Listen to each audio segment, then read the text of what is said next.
Hi guys, hello everyone and good morning. This is Tita Ladybar Elohanang Maldita ay nandito muli para kumustahin kayong lahat. Kumusta na? Tapos na naman ang Pistang Patay. So, sino ba ang nagpunta dyan sa mga dumalaw sa mga mahal nila sa buhay? So, nagpunta ako. Kahapon ako nagpunta.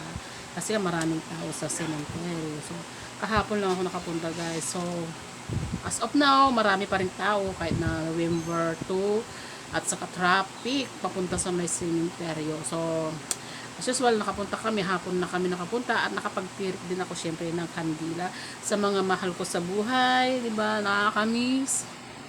Um, Basta yun na yun. Pinuntahan ko doon yung